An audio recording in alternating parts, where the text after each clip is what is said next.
anybody out there?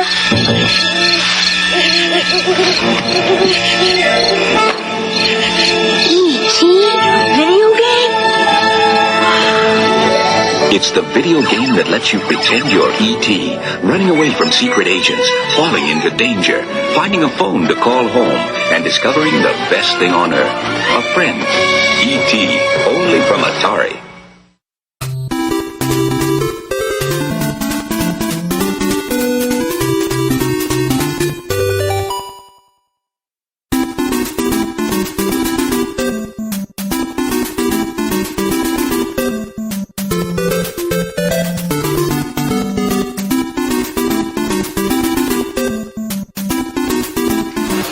Welcome, Superman 64. Yes, please. Oh, to Geek Salad episode 208, Disappointment 64. I'm Andy. I'm Mike. I'm Joe.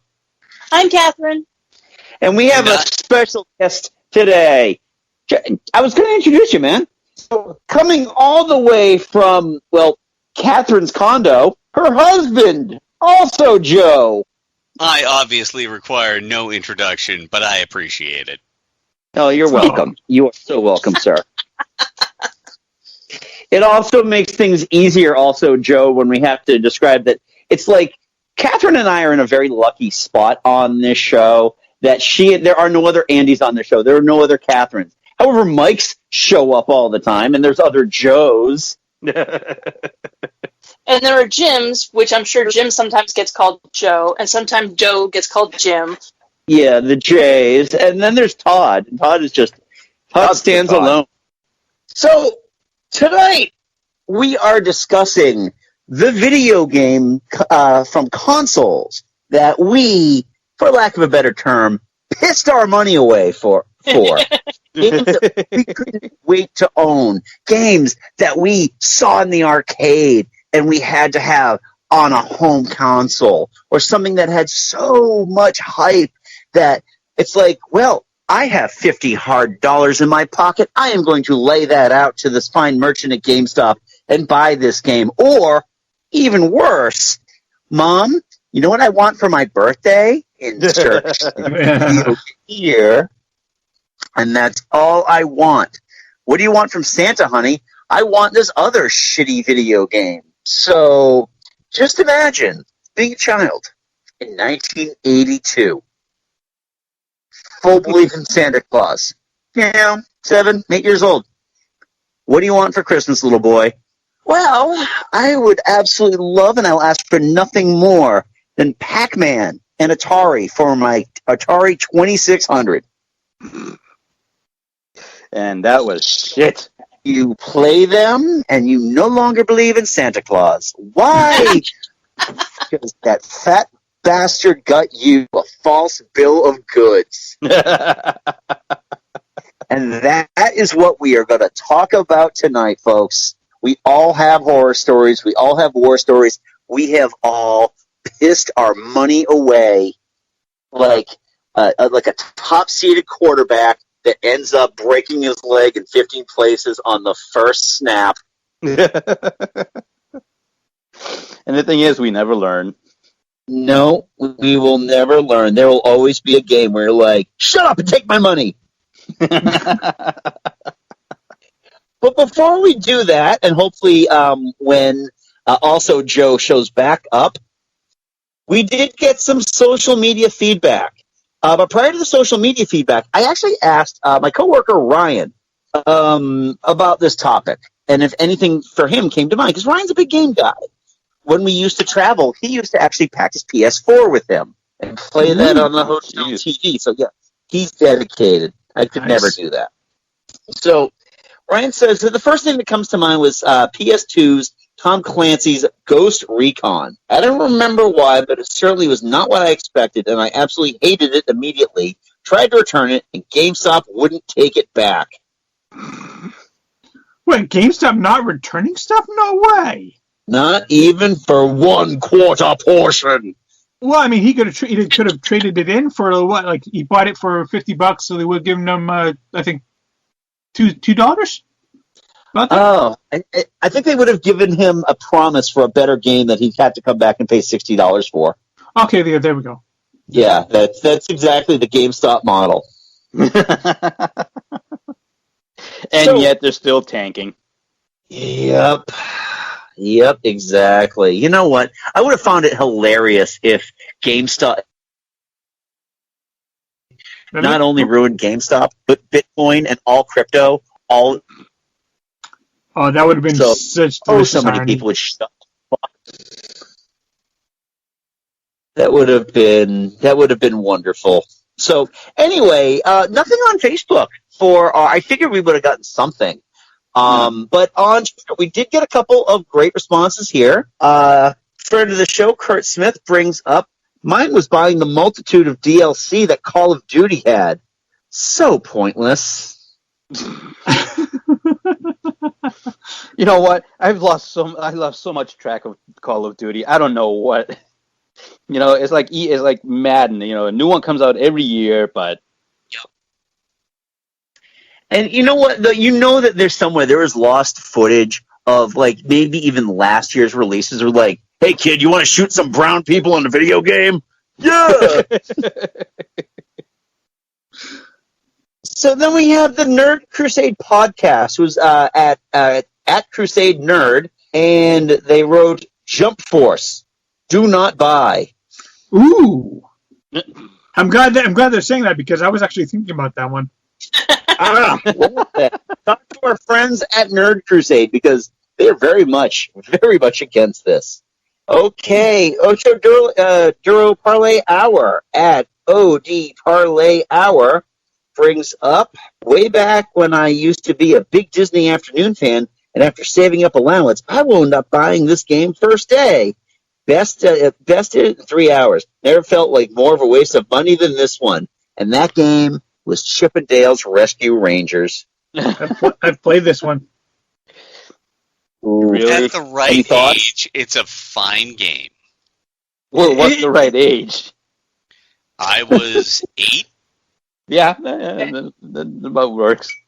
Yeah. Which is also, you might say, the target demographic for a Disney cartoon on weekday afternoons. Right. Which I still watch to this day on Disney Plus. Yeah. Right. You know, if you could own yourself less on the stream, that would be cool. Dude. Hey, it has everything we love, Joe. Quiet. Yeah. We don't get much joy in this world anymore. Let us have our Disney Plus.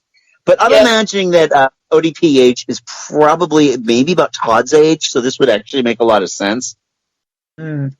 So, all right. And then we've got All 80s Movie Podcast, which is at Podcast All 80s. Oh, brings up the LGN classic, Jaws. Oh, God. Oh. So, first of all, do you guys know the lore of the LGN video game? I've kind of tangentially, not completely, but yeah. Yes. Nothing makes sense. Nothing has anything to do with the movies. And I'm fairly certain in all of them you have to, like, get the shark to jump over, like, glass plates. I don't know. I've never actually played this. So I was super traumatized for most of my life about licensed video games. And I'm going to say LJN was at least 80% responsible for that. Like, if there was a video game with any kind of a superhero name or a TV show or a movie, I just checked out. There's no reason to play it. It's going to be terrible. It's just pandering. It's just free money for the company. And this company that made this game is responsible. Yep. LJN has a history of awful games. In fact, I don't know if they've ever come up with a good game. And all the poor bastards that spent money or worse off. Hey, what do you want for your 12th birthday? I want Jaws. Or I want Back to the Future. And speaking of LJN games, the So Wizard podcast at So Wizard Podcast says this. My mom let me get any game for having good grades all year. This was before any game went on sale. ever. So it was $50. I picked this piece of shit up. That piece of shit, by the way, was LJN's Friday the 13th. We were Oh my god! He continues. We weren't exactly rich, so I couldn't tell my mom we wasted $50, so I forced myself to play it as much as I could. Damn. Oof. Is Man, this I'd the rather one saw that- my... Huh? I was wondering, is this the one where like you have to like get the sweater was made by his mom and you get it and it's a thing? Mm-hmm. Okay, because my friend Lynn had this game. No. See, that's only theoretical, because in order to pull that off, you have to survive long enough to get the fucking sweater, and you cannot do that. It's not negotiable. Okay. Like you are armed with rocks, and Jason is fucking hunting you. The first person isometric explore the campground view is terrifying, and Jason only jumps you in 2D there, and then you wind up in caves and there are bats and you are armed with rocks, and the lighting is exactly as bad as if you were in a cave being attacked by bats and all you had was a rock. Like, it's really bad. There's no good answer. I don't believe the game can be beaten. Like, I've clearly been proven wrong on YouTube, but I believe that hacks were involved. Very likely, actually. So also, unfortunately, original Rusty Mike could not join us this evening, but he did leave us with a few parting thoughts that he is still to this day defending the game Mr. Mosquito for the PS2.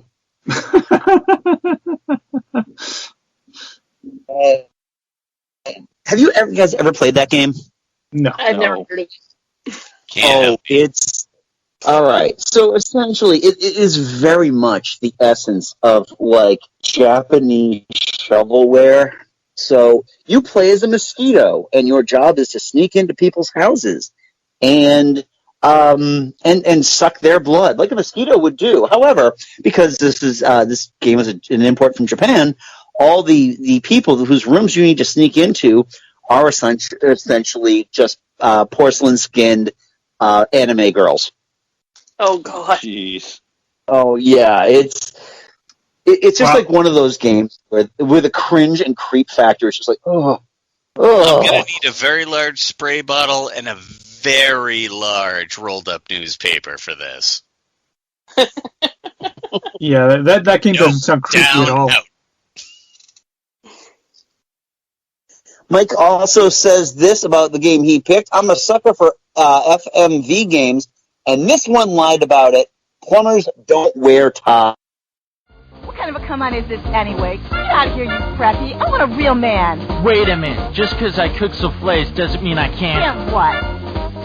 I'm a real man. I'm also caring and sensitive. I love the arts, theater, children, grandparents, and chocolate chip You cookies. are so worried about your self-image. I bet you can't even get it up. Can't so. I doubt it. I can get it up. Can't. You bulldog bitch. You women just love to put down wimps. I mean men, don't you? Admit it. Never heard of this. I am not. I never familiar heard of it. I mean, he's all. mentioned it a few times, but I'm like, I've never heard of this. With a gun to my head, if I had to guess, I would say that the company that did what was it? The Dragon something or other. One of those Very helpful. I know. Dragon's Lair. With a gun to my head, I would say the company that did Dragon's Lair probably did a knockoff Mario Brothers thing, the same way that they did a knockoff Legend of Zelda thing, if I had to guess. I just looked it up. It is a 3DO interactive multiplayer game. Wow. 3DO? It looks like it's kind of done in the style of, you know that like video game that starred Dana Plato? Yeah. Oh God. It looks like it's done in that style. Saturn. Catherine, I'm Yeah. going to need my guillotine. Oh jeez, why? Do you know what a 3DO run? Like what it used to run, what it currently runs? It's a bit niche, let's go with. Yeah. I don't know what 3D is. I have to look it up. Data was like tickling my 80s TV memory. So it was a platform that came out around the same time as the PlayStation 1 and like the Sega Saturn, give or take. But it was, $800 for a console. Ooh. Yeah. Are you sure you're not the Neo Geo? Because I remember the Neo Geo was the one that promised like the arcade quality graphics for all of the rich only children in our high school. Yeah. Oh no. Neo Geo kids fucking wished they could afford a 3DO. Neo Geo is something you build a cabinet around these days. Nobody does anything with the 3DO because it was so unpopular, because it was so expensive that nobody owns the software to even sell secondhand anymore. Oof, okay. The prices are insane, even secondhand these days. Anybody who says anything about the 3DO is just like, who did you have as a ransom, hostage? I remember Mike got one second hand, like back in around like 2000 or so. So I'm assuming that this is one of the games that he ended up buying for it, or he got as part of the package here. The introductory price, US. All I'm saying is that his last name is Cicerone. His dad might have been a loan shark. I don't know. Could have gotten as collateral. So I actually have the 3DO up here. It was released in 1993, so just a few years prior to the PlayStation. $700. So if he bought one, he definitely bought it in like the early days of eBay before anybody knew what anything was worth. Right.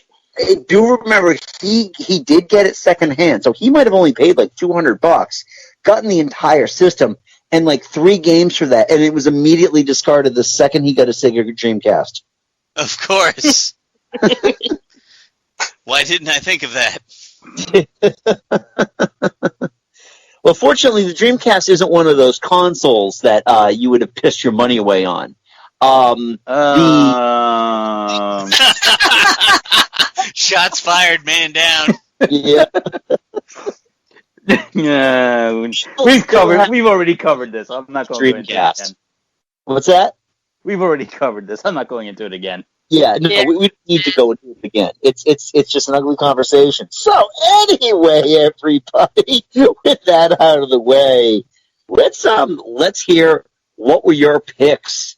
What disappointed you? What hurt you? Show me on the cartridge where they hurt you. Also, Joe, why don't we start with you? Man, that was your first pick. Coming hard out of the gate. All right, well, my first pick was Solstice for the NES.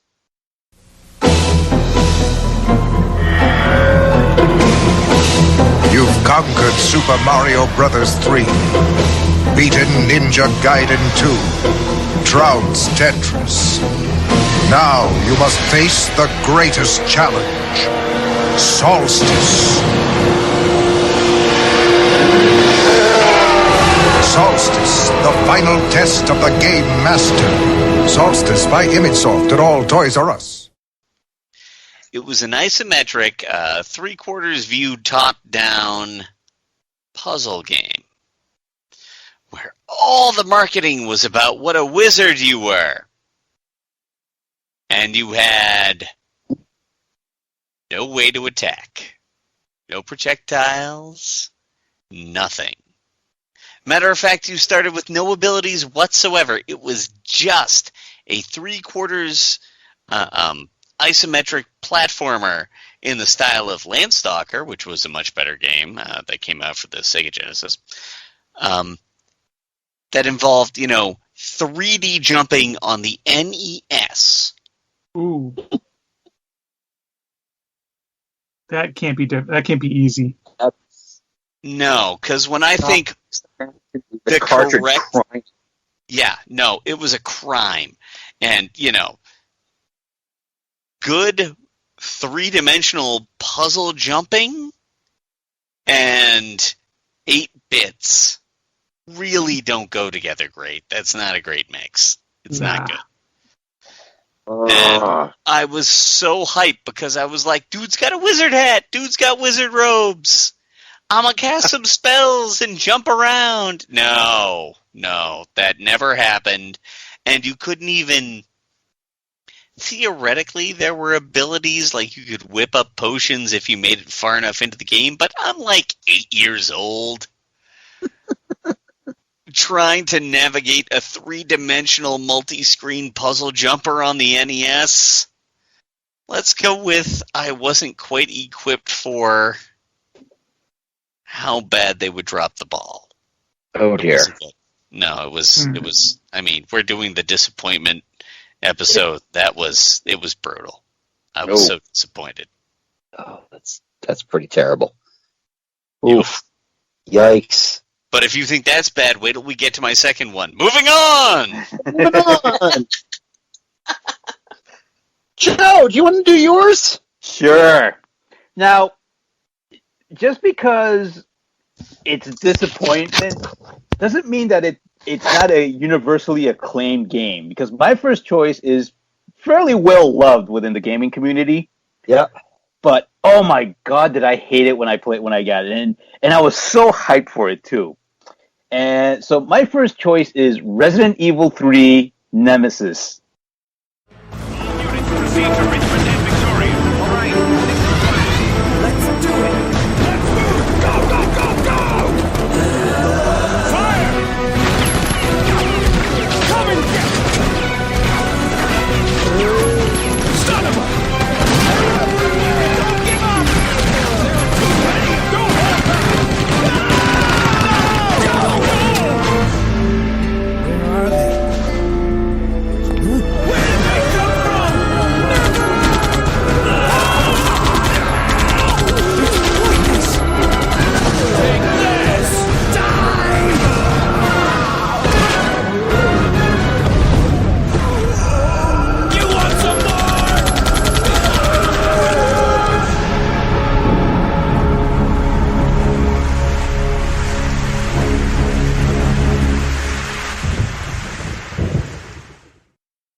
And let me tell you, $60. You know, yeah. You know, as a struggling engineer, you know, fresh from a divorce, you know, I had to be kind of wise with my money spent. Yeah. So I was like, "Ooh, the reviews for this game are good. It's really super hyped. Everybody loves Resident Evil. Sure, I'll give it a shot." Yeah, no, I didn't get past the first level. The stuck. You know, the thing that I loved about the PlayStation 2 or the PlayStation 2 was, you know, it was an advance in 3D graphics. It was supposed to be a true 3D experience. But the stuck camera, the janky controls, it's just, and there was like no easy leveling up of the difficulty. It's just like, oh, here's this monster right in the first that will one-shot kill you right in the first level. Thanks, assholes. And that game ruined Resident Evil for me until what was it? Joe, can you repeat yourself? You're breaking up a little bit.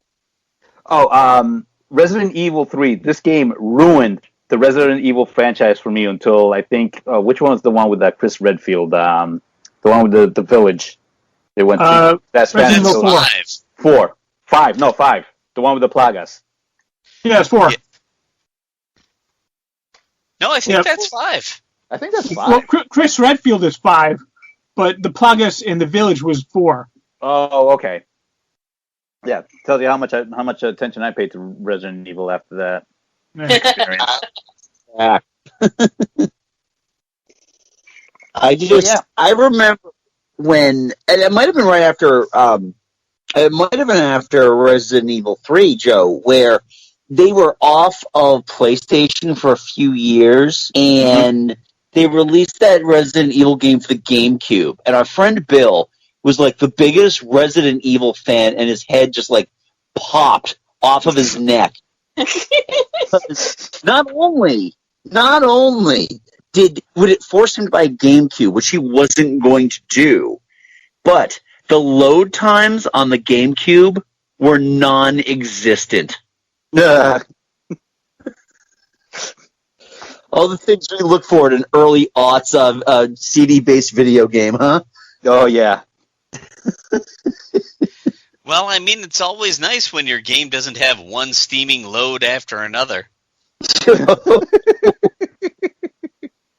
Oh, boy. So, yeah. Do you want to take... Yeah. My first choice is Metroid Other M for the Wii. And Samus, you go to the system management room. Do everything you can to get the electrical system back up and running. Looks like your comm system is still functional. Remember, everything you see will also appear on this screen. Regarding auxiliary weapons, the use of bombs has been authorized. As far as your other weapons go, we will continue to investigate and authorize use as we can. However, we currently have no plans to authorize the use of power bombs. As you know, they have the ability to spread a high-temperature heat wave over a large area, impacting living things, which is a nice way of saying they can vaporize humans instantly. You should be well aware of how dangerous power bombs are, and how their devastation can't be obstructed with common materials. Once the mission in the system management room is complete, I need you to report back. I'll give you your next orders then. Ooh, yeah, ooh. Hell of a choice. I mean, the thing is, this game, it should have worked, and because this was the first Metroid game after the Metroid Prime trilogy, which were phenomenal. They were just so good. And then it went to Team Ninja to do Metroid Other M. And, I mean, the gameplay was fine. I mean, there were times when you had to switch to first person to, access some, puzzles and access some, visual things. Yeah. And when you were in first person, you couldn't move, which was problematic. But the biggest issue with this one, I mean, the gameplay is fantastic. The action is awesome, but the storyline is, it takes Samus and completely takes any kind of courage and bravery and really badassery kind of away from her. She basically she lands on this ship and meets up with this squad, including a commander that she's worked with before, and he basically tells her, okay, this is where you go, this is where you in. This is a badass bounty hunter, and she's got to take orders from this guy, and that's actually how she gets her power upgrades. Is that not? She doesn't find them throughout the mission, throughout the game. As you progress, eventually, he comes on the walkie-talkie and says, "Okay, I authorize you to use this power now." It's like, wait, what the fuck? No. Yeah, it's real bad. It's not good. I mean, the game is a fun game. It should have worked, but then they just tack on this really disheartening storyline that completely destroys any kind of characterization that Samus has had over the last 5-6 games, and makes him just, oh no, I've got to follow this commander's commands because he's in charge of me. You're overthinking it, dude. Since day one, it was only if you had the best score and unlocked the hidden ending did you have a chance at knowing that Samus was even a woman. Well, yeah, but then when you had Metroid... She's supposed to be an unstoppable machine, not even human. Yeah, but then you had Metroid Prime, the Metroid Prime trilogy, which was phenomenal games, and whenever you fired a missile, it lit up the screen, and you could actually see Samus's reflection in the view screen. So, You knew she was a woman all the way along, and she was a badass through all three of those games. And then suddenly it's like, no, she's actually under his charge. Yeah. Yeah, it could have been so good, and they just pissed it away with a really terrible story. Great way of telling that the developers are all men. Yeah, pretty much. Yeah, it sounds gross. Yep. Sounds gross, but let's be honest. Sounds about right, doesn't it? Yep. Okay, so the first up on my pick is a game I've been dying to talk about forever in terms of just how very much I hate this game. Xenophobe for the NES. So, growing up, I back at the Acton Bolodrome where Catherine Kelly's Corner. Kelly's Corner. Yeah, they had the cabinet for the game Xenophobe. Yep. And essentially, Xenophobe is a hybrid alien Star Trek game where the aliens kind of look like the xenomorphs. They pop out of eggs. They get bigger. And they can like latch onto your face and all that. And all you have to do is shoot them. And all the characters kind of like have Star Trek-esque, like the 60s TV show Star Trek tunics and everything. And all you do is you go around and you just go level to level and you shoot aliens. Simple enough. Fun, right? Yep. So, for my, this would have been my 16th, my 15th or 16th birthday. I had found out that it had come out from Sunsoft on the NES. And I had begged my mother's boyfriend, I would just want, if you're going to give me anything for my birthday, I just want this game. And he's like, fine, why don't you come with me? We'll pick it up. Yay! So I get it. And I'm just like, I'm sitting in the car, just imagining how much awesome I'm going to have playing this game. Oh, you're obsessing over every detail on the box. You're reading it over and over. Oh, yeah. God, it should be legal to make drugs that beautiful, right? You're right on the way home. So I pop it in. By pop it in, I got to do like the three pumps down on the NES just to get the cartridge to sit down in the carriage. And I light it up, hit the start button, and realize it's impossible to angle your gun to go up or down, where everything will attack you. In the arcade, it was essentially the entire joystick was done on an 8-point axis. So you could shoot over your head, you could shoot at a right angle, a left angle, down. You didn't have to like stoop down to shoot things below you, because if you did that, the aliens would attack you and you would die. So the game was next to impossible to control. You couldn't play it with 3 players because they only had the two controllers, and all my friends saw the game and said, nah, that looks like shit. And when you finally get to a certain point, because it ranks on score, once you roll them back all the zeros, you just continue playing. You're just playing until you die. And there's no end to the game. There's no leveling in the game. You're literally in the same ship, just going on the same level. You can't even take an elevator or anything like that and run into one of your crewmates. It is just, it was static. It was terrible. And I remember just really fucking hated this game. So then I learned how to hack my NES Classic. And I'm looking at all these games that I can throw on there. And it's like, I threw on so much crap. Joe, you've seen the games I've been able to put on there because you spent like an hour playing Battle Frogs on it once. Battletoads, but yes. Yeah.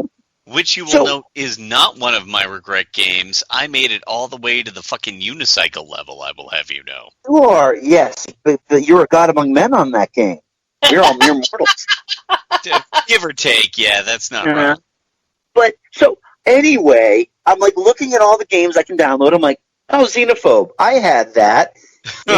There's no possible way that the intervening 25 years of drug and alcohol abuse are totally going to erase all the memories that I had playing this game, right? No, not at all. No way. So I put it on. My kids are sitting there. I'm like, oh, I used to play this game when I was a teenager. Lit it up. Like, and it all came rushing back. Just like, Anton Ego eating that one bite of Ratatouille at the end of Ratatouille. It all came back to me. God. And Not in a good way. And I'm like, I'm so sorry, kids. Could somebody hit the reset button so we could play a good game now? That's called post-traumatic stress disorder, Andy. It is. But the funny thing is, anytime, like, I had a couple of my coworkers ask me to hack their systems for them, they all got a free copy of Xenophobe. Oh, you vindictive bastard. Yeah, you are a cruel, cruel man. I see you trolling. You hating. All right. So, Catherine, I know you only have like one pick here. Do you want to go over that pick now? Yeah, like I didn't have a console growing up. My father had one at his place, and we played whatever he chose to own.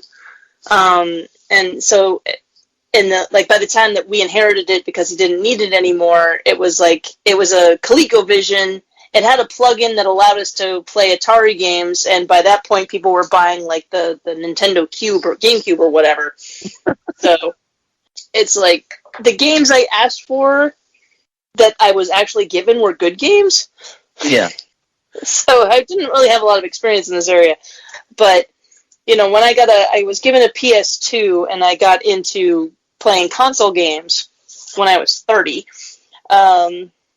And I got some good games, and I got some, I was given games, and then a game like I found out I could play like PS1 games. I'm like, okay, great, and I came across a copy of Muppet Race Mania.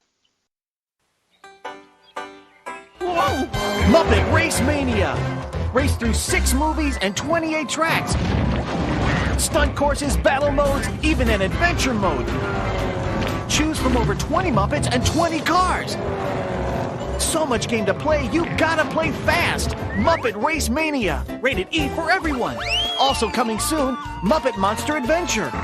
What's that? Help Robin save the Muppets in Muppet Monster Adventure. And I'm like, well, the Muppet Cruise Party was great. How bad can this be? Oh, it was bad. It's Again, licensed games. Again, Muppet Cruise Party, there's a couple of stinkers in the mini games, but most of them are quite playable and fun. I enjoy it to this day. But Muppet Race Mania it's a racing game where you're playing one of the Muppets and they all have little different ships and they don't drive very well, and the challenges and the driving and the everything, and I'm like, this is not good, and even with a racing wheel controller, I'm like, this is bad, I can't do this. This stinks. It's and you don't you get some comments from the characters, but it's not very entertaining. It's basically just a Muppet skimmed bad racing game. Oh, I hate that too when they take like licensed characters like the Muppets, and their comments are like completely out of character for those characters. Like if you're gonna license something, at least get the writing right. Yeah, yeah. That's one of the reasons why Muppet Cruise Party is fun, is because, you have the actual performers reading the lines and performing it the way the characters would read it, so it's fun. But, yeah, no, Muppet Race Mania was bad. But again, games I asked for, I don't know how many years I waited for the T-Rex game. I feel like it was over a year that I waited for that. I don't think it was a great game, but I played the heck out of it. And honestly, I want to try. I wish I could find a copy so I could try it again and be like, I have a better sense of how to keep a T-Rex alive now.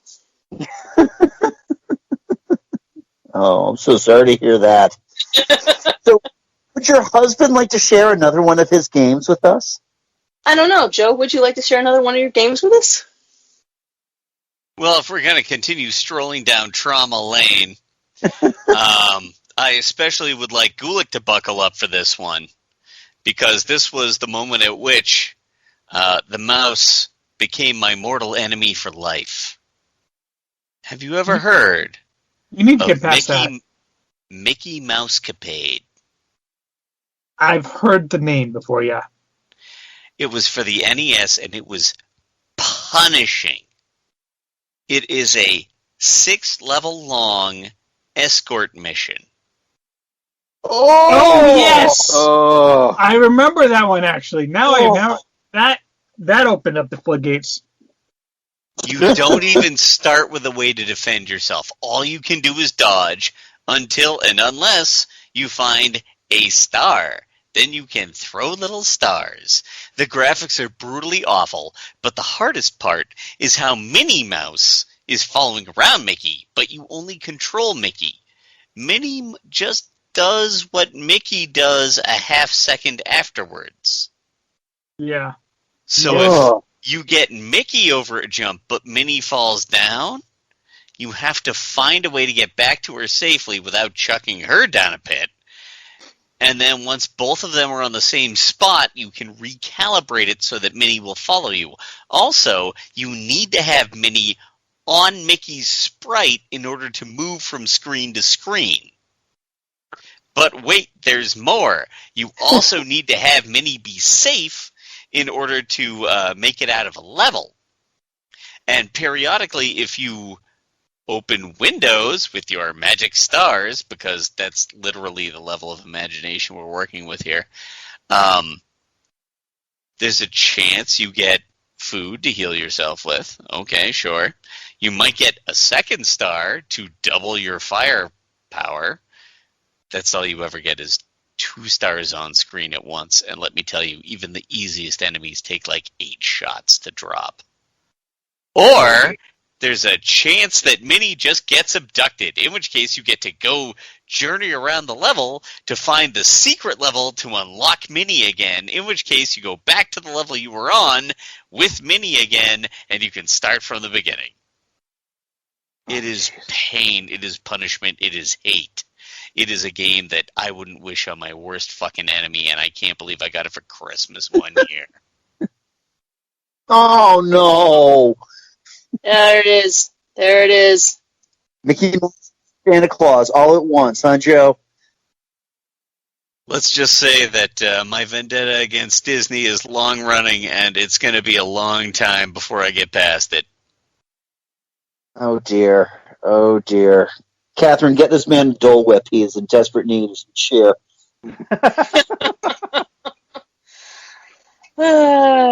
You're telling me.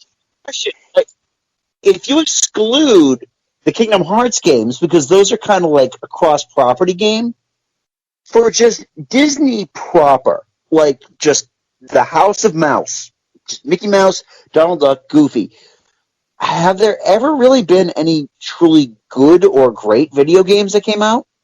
DuckTales. I'm asking, that's a serious question. Which one? DuckTales. I'll give you DuckTales. DuckTales. No question. DuckTales, the original DuckTales, is a very playable game. It's true to the spirit of the mess. You get Gizmo, you get, what's his name? Launchpad. Launchpad's alter ego. You get Glomgold, you get the nephews, the whole 9 yards. It's true to the spirit, and it's a very playable platformer. And I'll give you that one. The remaster that they've done recently is also very, very good. Oh. Cool. You know what? And that game might actually be residing on my BitBoy somewhere. I should check that one out. I don't think I've actually ever played DuckTales. No, highly recommend. That's a great one.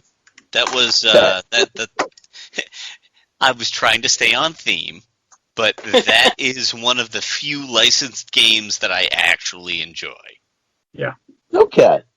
That's fair. That is absolutely fair. I just thought it was very interesting because I remember there was a game. I think it was, and Mike, you may be able to better answer this, like Mickey's Magic Kingdom Adventure or something. It was like a game where you toured around one of the 2 theme parks. I couldn't remember if it was Disneyland or the Magic Kingdom. Adventures in the Magic Kingdom is the title. Magic Kingdom. But it really, I felt like, other than the the Haunted Mansion, it had nothing really to do with like going to the park and enjoying yourself. It's whichever theme park has something or other mountain. The Matterhorn. No, Space Mountain? Space Mountain. Oh, they both have Space Mountain. Yeah. I think it's. The more I think about it, the more I think it's the California one. Anyway, it's an unplayable mess of a game. Yeah. Yeah, that's what I've heard. I've heard it's just like the Mousecapades game where it's just difficult. It's like needlessly and vindictively difficult. I would disagree with that because the Adventures in the Magic Kingdom game is a series of mini games, all of which suck. Mickey Mousecapades is a single coherent game. It's just ridiculously, brutally difficult with awful controls and terrible graphics. Is that like the speed run on YouTube? Oh God, I did show you that, didn't I? It was You did. awful. It's a terrible game. I wouldn't wish it on my worst enemy. There was one game that I've heard decent reviews, not stellar, but decent ones, and that was Castle of Illusion starring Mickey Mouse. Yes, I will say Castle of Illusion is at least fun, if not, accessible by today's levels of difficulty. And I know that I'm thinking about it. I am partial to Epic Mickey. Yes, yes. I did enjoy Epic Mickey quite a bit. Bullet hell platformers where you get 3 hit points are not great.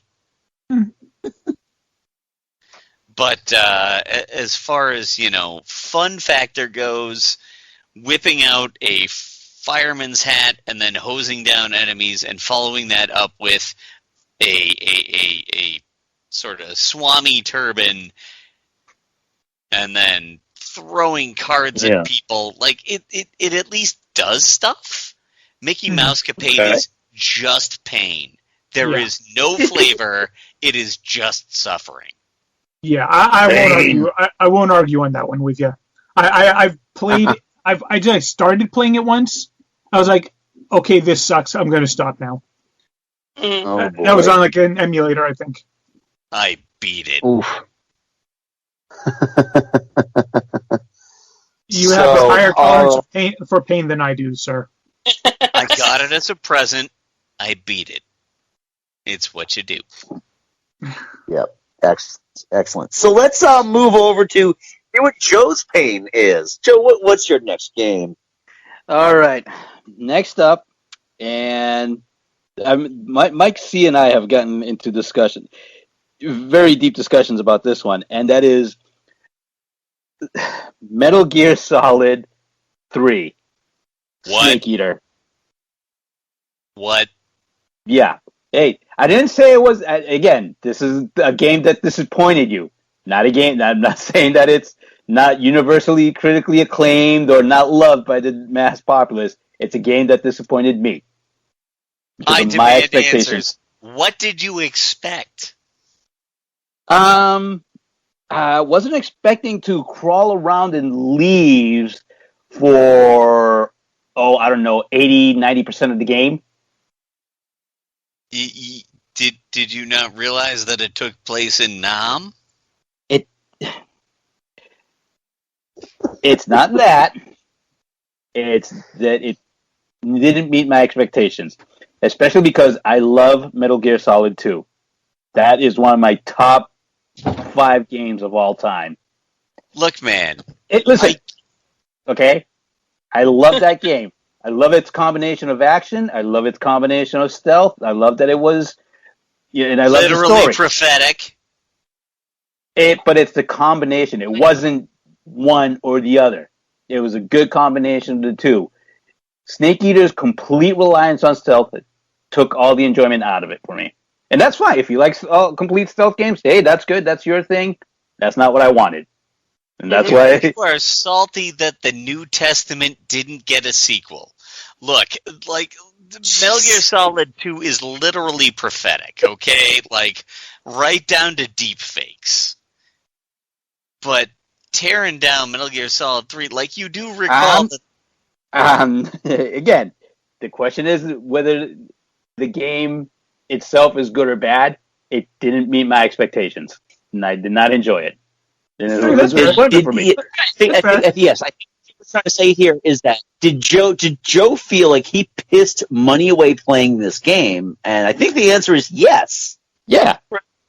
I'm extremely sorry to hear that. There you go. Oh, man. That's brutal, man. Because that is a game that has a boss that's literally 1 week away from dying. And if you pause the game and set the console's in-game calendar or ahead a week, and then you go back to the game, the boss is dead of old age, and you can just sneak up on him and take his shit. Yeah. Nope. I didn't get that far. You didn't make it to the end? What the hell happened? Again, I could not get into the game. I played it for 5 hours, and I tried to get into it, and I just could not. So if you don't think of Metal Gear Solid as a stealth game, what do you think of the Metal Gear Solid games as? Action RPGs adventure. Yeah. I am so sorry you got sold a bill of goods on that, because the point of the games was always to sneak around. Oh yeah, I mean, again, it's Metal Gear Solid 2 has a good combination of two. I enjoyed it. It was a great game. Based on the expectation that I had from that, going to Metal Gear Solid 3, it just didn't meet it. Well, that's fair, but how did you feel about Metal Gear Solid 1? I didn't play Metal Gear Solid 1. Oh my god. Oh boy. Well, that's like asking, what were your thoughts? You're such a big Grand Theft Auto fan. What were your thoughts about Grand Theft Auto 1? No, it's more like asking, what are your thoughts about Grand Theft Auto 3? Because Metal Gear Solid was the third install in the franchise, and it was the first one on the PlayStation. And it totally reset the expectations. Need different gifts. Well, if we're going to be talking about well-received games that had elements that are immediate turn-offs, then I will bring up my next pick here, which is The Godfather for PlayStation 2.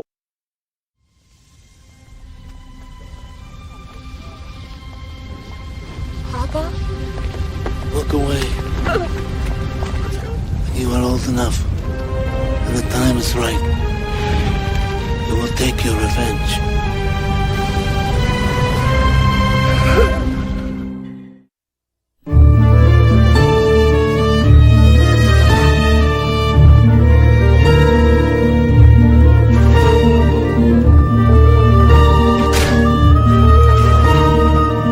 We'd like you to become an associate to the Corleone family. We can use a man of your abilities representing us out on the streets.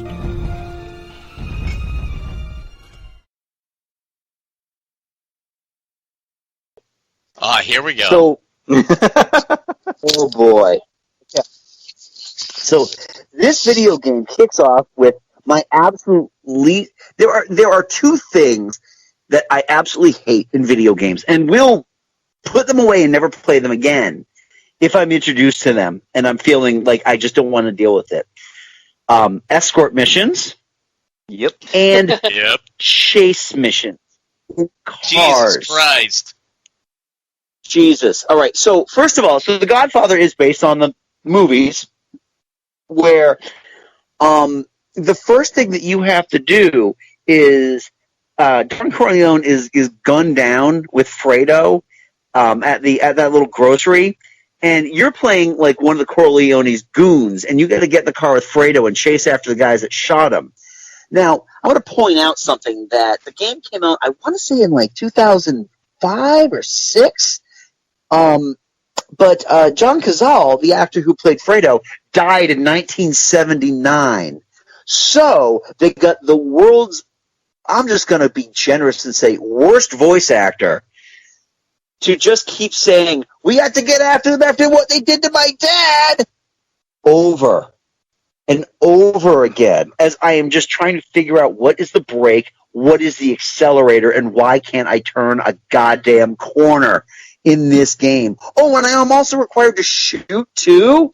Fuck you, Godfather video game on PS2. Fuck you.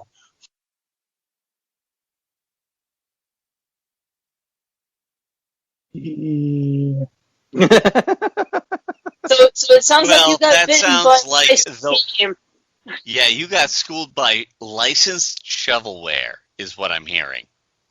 But the funny thing is, though, this game got like phenomenal reviews. I mean, and it could have just been like that Zack Snyder cut Afterglow after Scarface the video came out, where it turns out that Tony Montana was only mostly dead. Oh. Yeah, the bullets missed every single vital point. Vital organ. I can't believe they fucking shot me, those fucks. All of these games were essentially running off of the Grand Theft Auto engine. And it just infuriated me because out of the fucking gate, and is this my tutorial? You gonna throw me into this shit? So I'm chuckling hard because I'm currently playing through the best escort mission video game. And if you haven't played BioShock Infinite, it's worth it just because it is the best escort mission.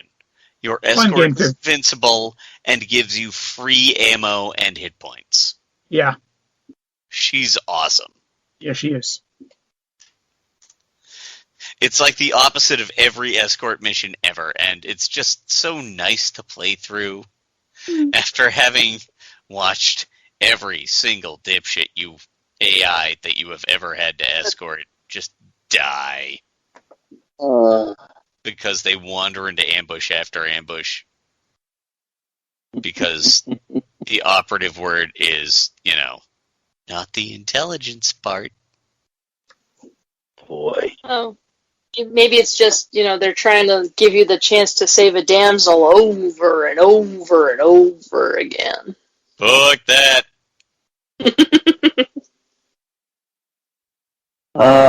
So, Mike, yes. What do you got for us? Rescue us from the swamp of escort missions and stealth missions. Stealth missions I can do, but escort missions I can't do because my next game, sticking with licensed games, Farscape, the game for the PC. One of these days I'm actually going to land something. What? Nothing. You okay? No, I'm making all over. Did you have to hit every sand dune on this rock landing that thing? Pip, any landing you walk away from is a good landing. What? It's a saying. No wonder none of you made it out of your system. I should have hid with Rigel. Whatever. I'm sure we flew over a settlement to the south here before we landed. Seems like the obvious place to start. What? Walk? You got a better idea? I'm hurt. You could carry me. Knock it off, Pip. I'm not in the mood. You fool. You absolute rube. That sounds terrible. That does not sound good at all. You couldn't pay me to buy that game. Yeah. As a giant fan of the series, that sounds like a terrible idea. See, it fooled me because one, I was a huge fan of the series, and two, they got all of the actors to voice their characters. So I was like, all right, must be fun. It came out. It came out in 2002, and while the show was in their just started their fourth season, but the game is set during the first season. So pretty much everything that you're dealing with in the game is pretty much a non-issue by the time the fourth season is around. Right. So you play John Crichton and you crash land on a planet and with Gigi Edgley's character. Oh, yeah. Dargo? No, Gigi Edgley. Chani? What's her name? Chani. Chani, yeah. I don't. I've got a picture of her around here somewhere. Gray girl. Yeah, black and white woman. Chiana. That's it, Chiana. And they crash on a planet. Well, Zahn, Dargo, and Aaron are captured by peacekeepers on Moya, and you're wandering around the planet. You've got a gun.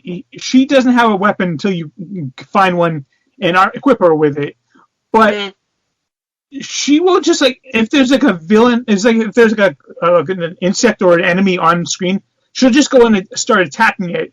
Unless you take her weapon away from her, in which case you have to go around and protect her, unless you want to decide to give her a weapon. The AI for the character is just awful, and you can switch between Crichton to Chiana and back and forth, but the AI for the alternate character is always awful. And it's just escort missions. Yeah, and the acting, it sounds like they were paid scale for this and they knew it. So they were just there's no. You can watch a video of the play of the you can watch the game being played on YouTube. You could tell that they were just reading the script. Should I put any enthusiasm? No, we're not being paid enough. Okay. Well, I just looked it up, and this was probably when they knew the show was getting canceled. Yeah, it was not. I love the game so much in this. You love the show so much, not the game. Yeah, I love the show so much in this. Just it. I've still got it. It's on my shelf collecting dust. I haven't touched it in many years. Yeah, I don't know if I'm glad to hear that you've moved on from the self-harm. Yeah. The DVDs with the commentary tracks.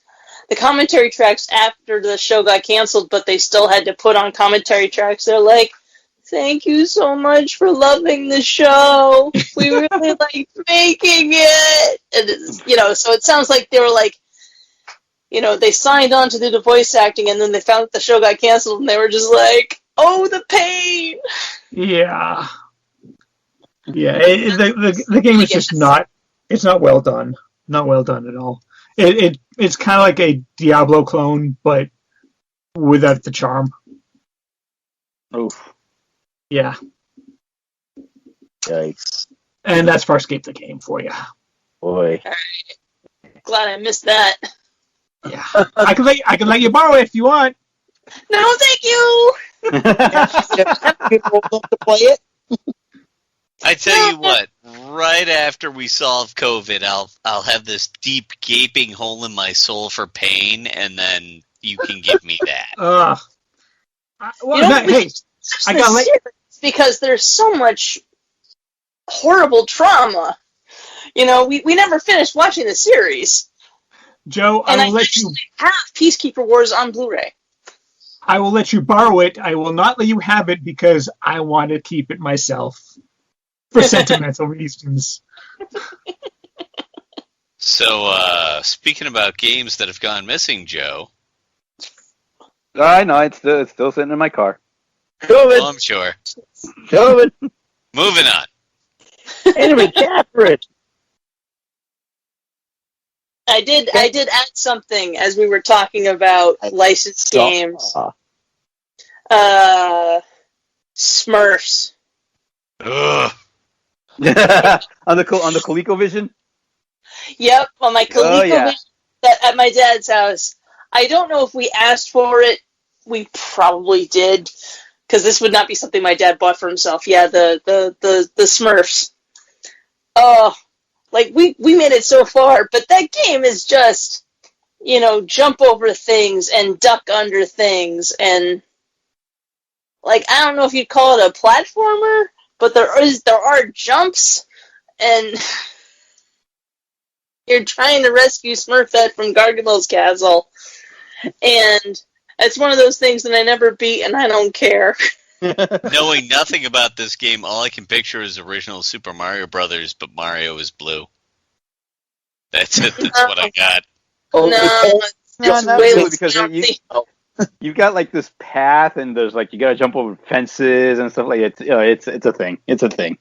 And so multiple of you people played this game. My God, you all need therapy. No, I've just watched the videos, but like, even if you fail to jump over a tuft of grass, your character dies. Yeah. The spiky grass, which I had to deal with again in one of the Tomb Raiders. It's like you have to walk through the grass. If you walk through the grass, it doesn't cut you, so it's okay. But I was like walking through it, and I was like, oh God, it's the Smurf game again. But yeah, like you had to jump over spiky grass, jump over fences, duck under bats and crows. But it was all very slow. And then there was like trying to jump up on the table at Gargamel's castle to get to Smurfette and trying to save the dumb blonde. And I'm like, oh God. All of this really sounds like the weird video game from fucking Ender's Game. Like Ender plays a weird game on most certainly not a tablet, and it involves jumping up on a table and then carving a guy's eye out. It's really weird. But mostly what I'm getting to is you're all broken people. Moving on. Says you. Takes one to know one. But isn't that the whole reason why we podcast in the first place? Because we're all broken people looking to have a conversation. I don't know what therapy, but with nobody on the other end. I don't know if there's a single podcaster out there that doesn't have some form of anxiety. I truly do. And I put two of us in that too, because I will totally count myself on that one. Oh yeah. So, oh boy, Catherine. Okay, so that takes us. Oh, that takes us back to your husband now, does it? Joe, what's your last pick? All right, so the first two were from my childhood, just being made out of disappointment as a kid. You know, days in the trailer park. The last one was, as an adult, looking forward to a sequel to a great game that I really enjoyed. I spent money on the fucking collector's edition, BioShock 2. I will agree that it's disappointment from the first one, but I still enjoyed it. I got the concept art book. It came with a full-length vinyl of the OST, the whole 9 yards. And don't get me wrong, the game has some high points. If you can't love hitting people with a freeze beam and then the drill charge, you just don't have the capacity to have fun. Fuck you, you're an ice block, and then the drill charge is one hell of a combo. Yeah. It's a blast. Yes, it is. But what they did with the storyline after BioShock 1 was just horrific. Really unfettered, caring for the poor is equally as bad as unfettered libertarian capitalism? Really? That's where we're going here? Yes, I agree. Grandma getting medicine is equally as bad as people, as a surgeon deciding that, the next great step in being a surgeon is turning people into Picasso-esque travesties of being a human. I don't know if there's anything more terrifying than this one's too fat, this one's too skinny, but they're all too symmetrical. Like, that seems bad, and then you're going to draw a parallel between that and, feeding the poor? Like, the point here is that it was a big letdown. And there were great points about that game, don't get me wrong, but it was such a letdown after the first BioShock game, mostly and especially about the Big Sisters, because the Big Sisters were speed bumps. The Big Sisters were never as scary as the Big Daddies were. No, they were not. When you played the first game and you bumped into a Big Daddy, you had to double check what you had for ammunition. You had to break out the good stuff. Yeah. And only the most psychotic players would try to take on a Big Daddy with, melee. Anything smaller than at least a shotgun and a lightning plasmid. Like, you wanted to be able to wreck somebody made out of metal. The Big Sisters, it was just like, use whatever you got, you'll be fine. Yeah. They were faster, but it's a first-person shooter, so, fast targets are supposed to be expected, I guess. And they weren't tough. They went down quick. They were, yeah. The game didn't have the same challenge. It didn't have the same gravitas. It just fell short on every fucking topic. I will say that one of the good ending. I thought it was actually pretty. I really really liked the good ending. I never got the good ending because when the guy who's stuck in the tube begs for death, I always give it to him. Yeah, I'm a nicer guy than you are, I guess. Well, who knows? Well, I mean, there's an argument to be made that when the person who got transformed into a gigantic baby brain in a jar begs for death, and you deny it to him, maybe that's not the good ending? Just as a thought. Like, even the good ending versus bad ending thing isn't intuitive.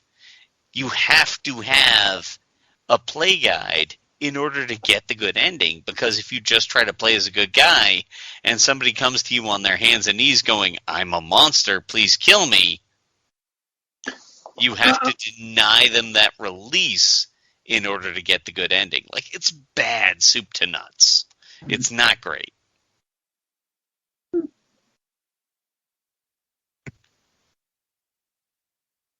Moving on. Yes, indeed. Moving on. Like, just mesmerized by that conversation there. Okay, Joe, what's your last pick? All right, my last pick, and it kind of follows kind of the same theme of what Joe just laid out, in that I was all in on the hype for this game. It was one of the most anticipated games of 2016. The game that came before it was, one of the highest acclaimed games, for I believe it was PS3, and that is Deus Ex: Mankind Divided. Yeah. I want to know what your beef with this one is, because I played the original. It's the same thing that you just said. It has its moments. It's actually enjoyable to play. The end left me flat. That's fair. That's extremely fair. I've been a fan of the Deus Ex games since the very first one, but then I heard just so many mixed things about this one. I've avoided it. It's very well regarded. It's very well, highly rated. I mean, it's 83% on Metacritic, 7 out of 10 on Steam and everything. And the execution of it, the actual gameplay execution, the gameplay elements in itself is very enjoyable. But it's got the makings of a great story. It's like you could almost reach out and see a great story. But the way it ended is just like, oh, that's it. It left me so unfulfilled, And I played it, and I tried to get as all the different endings that you can get on it, and each one I'm like, oh, this is no. Why am I doing this to myself? Oh no. God oh yeah. Damn. Well, because it's you can play it. you can play it in so many different ways. I mean, you can do all stealth, or you can do all run and gun, or you can do just hacking, or you can just a combination of those or a combination of all three. And again, it's got branching conversations and stuff like that affect how the game is played later on. And I've tried to get all three endings, and each ending I was like, oh, this is not the way the story should. I mean, there's just felt so empty and so unfulfilled. And it's like, I can't believe I spent $60 on this. Man, that's brutal. And I try to justify it, justify spending the money by repeatedly playing it to try to get something out of it. Just begging for the sunk cost fallacy to justify your behavior. Basically, that's what it was. It was like, you know what? I've already dug this grave. I might as well keep digging deeper. Oh, jeez. And that's so bad, because Human Revolution was a great game. I loved Human Revolution. It was a great game. That's why I was so looking forward to Mankind Divided. Human Revolution was so good. I'm so glad that you have warned me not to ever play Mankind Divided. And like I said, while you're playing the game, you can see that there's hints of something good there, but when you finish it, you're like, I can't believe I just spent 50 hours playing this for nothing. Yeah, that sounds an awful lot like BioShock 2. Like, it was a great game. It had a lot of fun points, and being a Big Daddy definitely came through. Oh, yeah. But the storyline was awful. Every angle of the storyline was awful, from the whole Christians are the real monsters here, to communism is the real monster here, to fucking the little girls that you saved were better off when they were enslaved monsters. It's just real bad all the way down. Yeah, it's like you can see, and like it's weird. It's like one of those things when you're playing the game, you're not paying attention. You're just like, okay, this is fun, this is great, and you're getting hints of the story, but it's like, oh, okay, what happened? What I really want is for the guys who do the Elder Scrolls, Oblivion, the Skyrim, whatever Oblivion, company that is, yeah, Bethesda. Bethesda. What I want is a Bethesda Shadowrun game. Oof, that'd be good. Just imagine all 5 races, from dwarf to elf to orc to troll to human, hacking and stuff. Now that would be a game that I would play. Yeah, in Bethesda, it's going to be glitchy as all hell. It'll have a great story, but it'll glitch like a motherfucker. Whatever. Yeah, exactly. Blame the spirits in the, blame the magic aspect of it for why it's glitchy. Move on. Say it was intentional and just drive on. That's all you gotta do. The wizard, Joe. It's all because of the wizard. Exactly. Blame the wizards. So yeah, that's my last one. Oh boy. Joe, take a drink. Oh God, I've been drinking all night.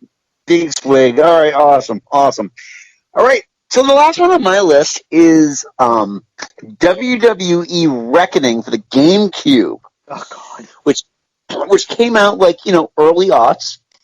And around this time, the PlayStation essentially had the market cornered on wrestling games. Their SmackDown series and then their Raw versus SmackDown series was phenomenal.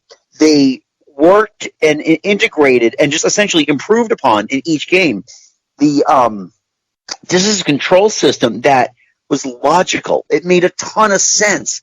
The creative wrestlers, you had this deep bench of different customization options to make your own wrestlers and your own belts, and you could just go to town and just lose yourself in the game for hours and hours and hours.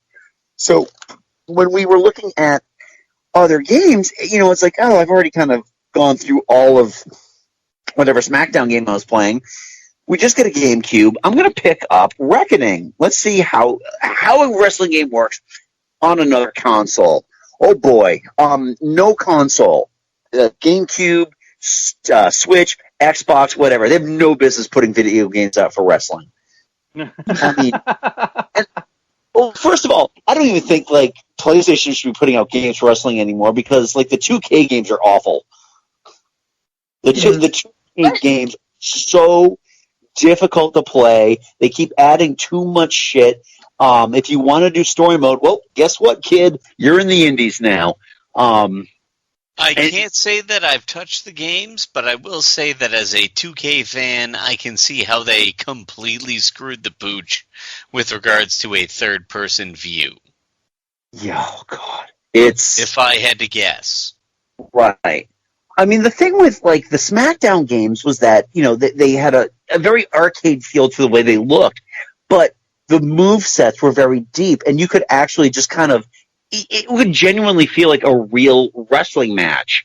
Whereas, like, with Reckoning, the controls were stiff. The GameCube controller has a lot to be desired. I mean, this thing has more buttons than I think the GameCube ever had games out for it. And I love the GameCube. But it was so difficult to play. The creator wrestlers were awful. Everything about the game, the cinematics were stiff.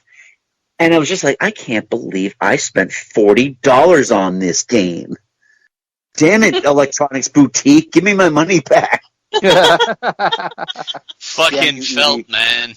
Yep, goddamn elbows, for God's sakes. Yeah, and I've seen other wrestling games. So like the Xbox had a couple of WWF, like I think it was back when it was WWF games. And again, confusing, loud, wonky control, wonky camera, which is the worst. And then, you know, the 2K games managed to beat them all with 20.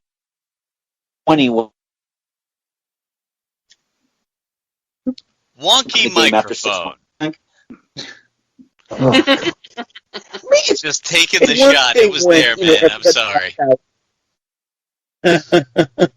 They'll have, yeah, but like even the best games at that time period had like the creative belts that never sat right on anybody's around anybody's waist. So if you had a skinny wrestler, like the edges of the belt they would never thin the belt out for them. Well, that kind of thing is just, having designed clothes and outfits in Second Life. I'm just going to tell you, it's like, that sort of stuff is fidgety. Yeah. Yeah, I mean, essentially, the belts are nothing more than an overlay. That's all it is. Yeah, if you create your guy a little too tall or a little too short, and they have the thing set to be at a certain height, it's going to fit weird. Yeah. So, yep. So that was my last game, and I played it and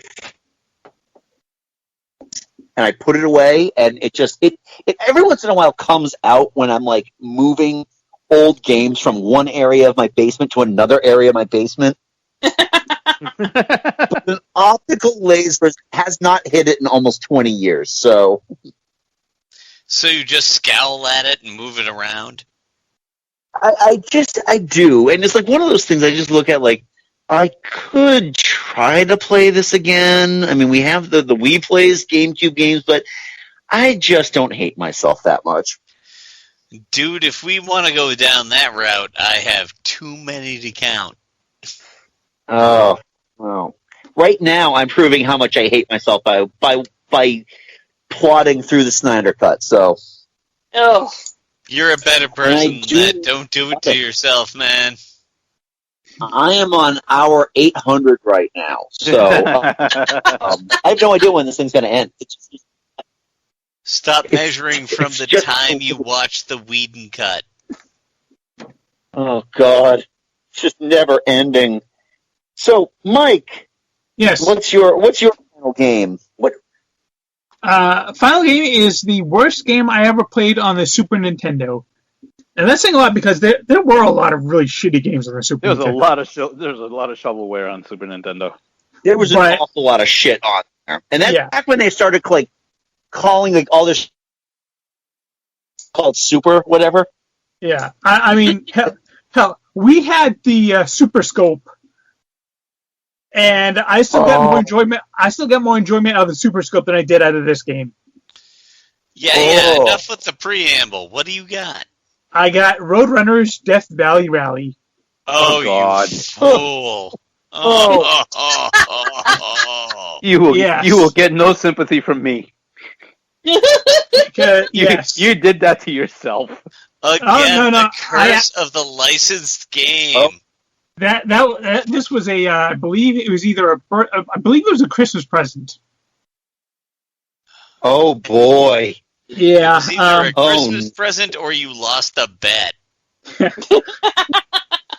But yeah, no, I mean, based on my favorite Looney Tunes character, the Roadrunner and Wile E. Coyote, my absolute favorite. So I was like, oh yeah, cool! I get to play as Roadrunner, get to run away from Wile E. Coyote. Except it turns out to be a very glitchy platformer. Whenever the Roadrunner jumps, his legs kind of spread apart, but where the foot touches is not where you have to land, so that your foot and kind of head can go through the edge of the platform. So you have to land kind of near the middle of the platform in order to actually land on it. And you have super speed, but only if you eat birdseed, and that gives you a limited amount of super speed. And I was like, I don't remember birdseed being required in the cartoons. That's the thing. That he did tend to but it was more that Wile E. Coyote would put birdseed down and he would eat it. Then he would escape the traps. So kind of follow. I mean, he ate the birdseed, but it wasn't required for his super speed. And even if you did have super speed, you couldn't use it all the time because if you had super speed, then you couldn't platform correctly. And as it was, I mean, he already moved kind of fast, so platforming was it was like landing on a shelf of ice.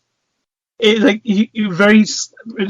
just press the left button or right button just a little bit, and he'd go a little bit further than he wanted it to.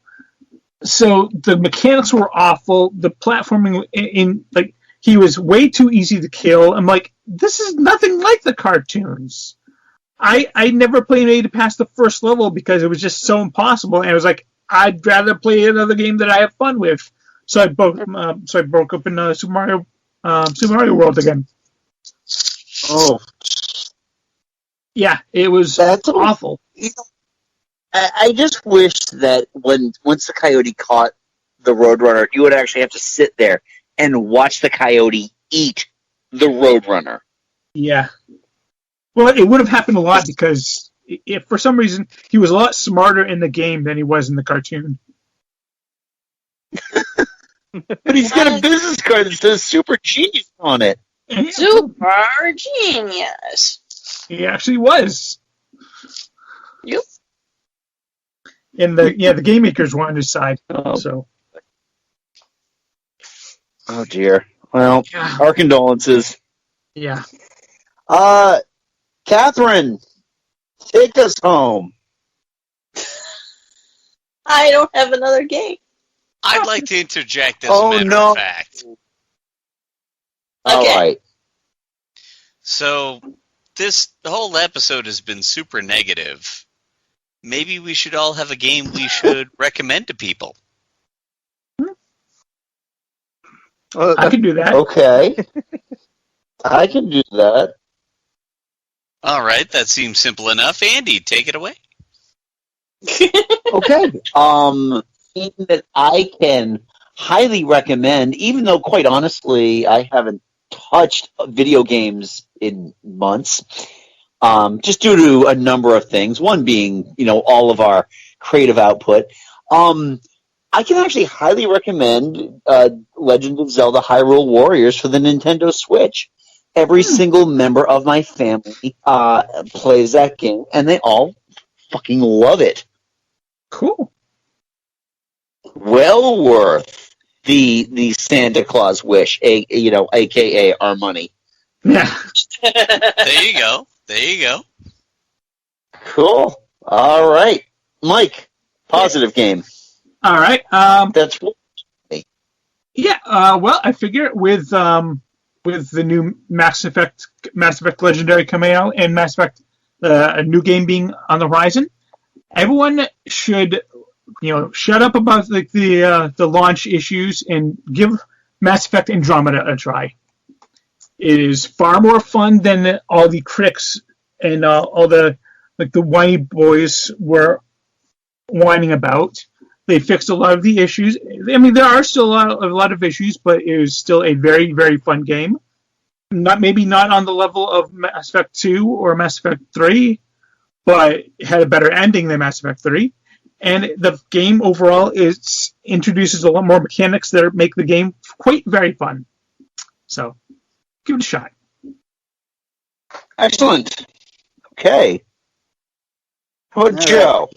All right, the one game that I always fall back on that just always brings me to my happy place, even though it's 10 years old. Like when I want to fire up the old PC, it's Elder Scrolls V, Skyrim. Oh yeah, especially with all the mods that I have on it. I mean, my laptop may be screaming for mercy, but god damn, it's still such a fun game. God damn! So I played through Skyrim. And I was I'm going to do this. You play Skyrim or you finish it? I did okay, and then I was like, oh, hey, this is a boat. This will go to a tiny island, and I'll be fine. And it was another entire continent, and I quit. Yep. You don't finish Skyrim. You just play it endlessly. Yeah. Probably you think I'm joking, Catherine? I've had that game for 10 years. You're joking. I've had that game. My husband play it. I've had that game for 10 years, and I think I only just cracked 40%. I think the last time I played it was 2 months ago. I was doing okay, and then I quit because I made it to the other continent, and I was broken. And that's that's the official expansion pack. You should download all the mods. I probably have over 100 hours in that game, and I've still never beat it. Oh god, yeah, it's just so much fun. It's one of those games where you truly just get sucked into the world, and you're living the world. It's like, oh, this is so nice. I always make it up to one point in the main quest, and then it's like, well, let's go explore around, and I just end up. I never get back to it. Nope. Why would you? Well, especially because there's so much to explore in that world. Oh yeah. Right. Yeah, what about Catherine? My husband and I are playing through Borderlands 2 again because I was like, I love this story.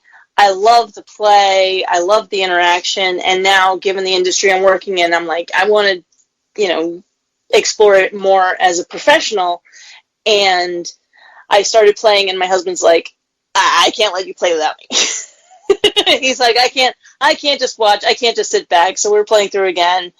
And we played through the main game, and now we're playing through one of the side quests, and we're going to play through another one of the, because we have the Game of the Year edition.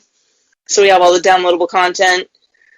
So we're playing through one, we're playing through Oasis, and then we're going to kick off True Vault Hunter, and then we're going to play through Torg so that we get all the wacky Torg weapons, play through again, and then the ultimate catharsis of playing through Tiny Tina's, what is it, Assault on Dragon Keep. So I have a question, though. I have a question, though. First, yeah. Do you shoot him right in the face? Oh yeah. Always. First time with a shotgun. He always says thank you. He's very polite. I played the Siren, and it's fun because when we were playing this really all the time, multiple times during the weekend on weekends, I started having dreams where my because I have lucid dreams sometimes, and I would have my powers were suddenly I could clench my left fist, just like in Borderlands 2. It's like pew, I do things. So it's worth pointing out that Oasis is cute. Pirates, buried treasure, it's cute. Torg is really wild because it is it's capitalism as a weird, spectacle with monster trucks and giant explosions. It's really an interesting insight into how people think. And then Tiny Tina's Assault on Dragon Keep is one of the most emotional experiences you could ever have playing a video game. If you don't cry, I don't think you're a human. You might be a human and just not invested in the characters, but yeah, like if you're invested in the characters from the core game, and then you play through Tiny Tina's, because what it is Tina is playing Bunkers and Badasses, Dungeons and Dragons, with the characters from the first game, playing with the characters from the second game that you're playing, and it's just very silly, and then it gets deep all of a sudden, and we were playing, and we were like, I'm not crying, you're crying. Somewhere around the time the teenage girl says she thinks salads are delicious, but she eats crumpets because grown-ups eat salads, and she doesn't want to be a grown-up because grown-ups die, like Roland died, and Roland died saving the girl they call Angel, and Angel is the real bad guy, and if, that girl hadn't needed to be saved, then Roland would still be alive, and she likes Roland and never cared about the other. Like, it is really soap opera-y, and it tugs at the heartstrings really hard. Yeah, they cut to a scene of Tina falling apart, because Tina through the whole game is like pretending Roland will be here any minute, and they keep trying to tell her, no, Roland died in the first game. No, we're gonna wait until Roland gets here, and then Tina falling apart is just amazing. Tiny Tina's going to be in the movie. Good God, I hope so. Yeah, she's going to be played by Ariana Greenblatt. I hope it goes well. All right, Joe, did you have a game, or you're just kind of jumping on with Catherine's game there? Oh no, Hades 2020. Heard nothing but good things about that one. There's the truth. I cannot recommend it highly enough. I myself am a mythology buff. I love any kind of, polytheistic mythology. I love it. It's, just something I love a good story. And mythology is just good stories. And the misbegotten son of Hades trying to find his place in the underworld, plus or minus having to deal with all the Olympian gods, it's so good. I cannot recommend it highly enough. Well, if that's the case, then I would recommend for you to try Immortals Phoenix Rising. Very fun game. Very fun. All right. What's the platform? PS4, Xbox X, whatever. PS5, PC, whatever. It's made by the same people that made Assassin's Creed Odyssey. So it's got similar flair to that, but it's got a much, much better sense of humor about it. The whole game is being narrated by Zeus and Prometheus. Okay. All right. That's interesting. Interesting. All right. Well, there we go. We got a game change and everything. Fantastic. So we've explored a lot of emotions tonight. We've explored some absolute outright anger and hatred. We have explored some love and generosity. Next episode, we are going to get deep into the feels while we discuss, as it being April, our Disney month, we are going to hit upon the Disney Pixar movies, animated and live action, that just absolutely fucking wrecked us. Oh, there are a few. No. Oh, there are plenty. Oh, there Oh, there will be plenty to talk about. There will be tears. Tears will be shed. Liquors will be drunk. So we are going to be talking all about the scenes and moments in Disney and Pixar's animated film and their live-action films that have absolutely wrecked us. We're sticking with Disney and Pixar, though, so sorry, smartass. Star Wars and Marvel don't count for this one. Right. Yeah, exactly, because they would have their own things.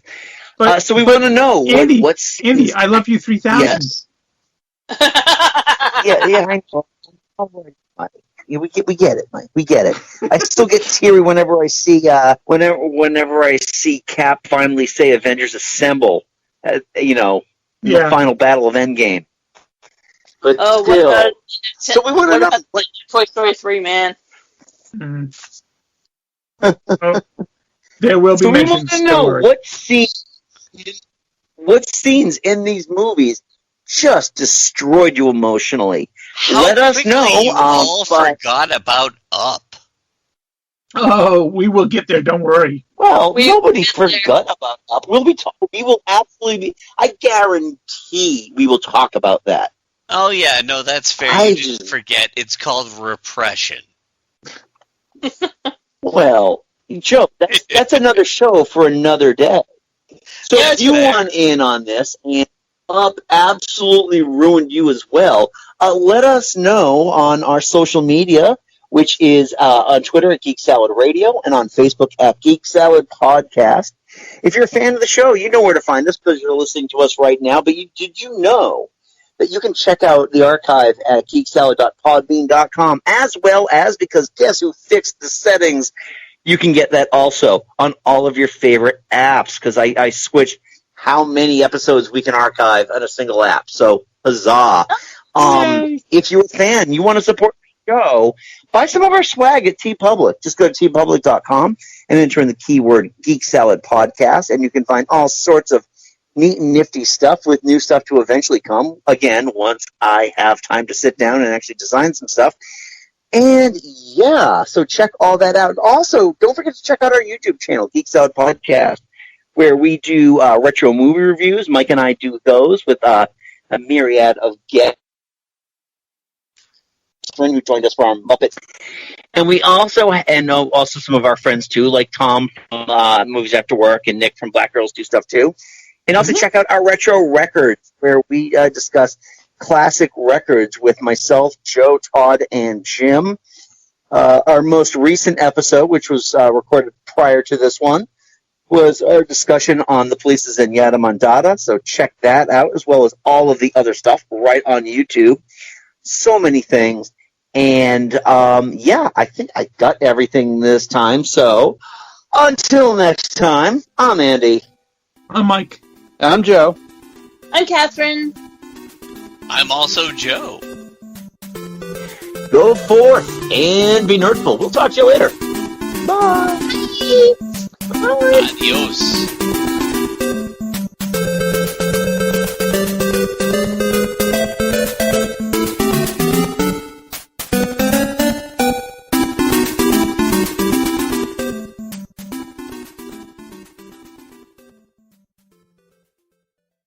White man can't use knives.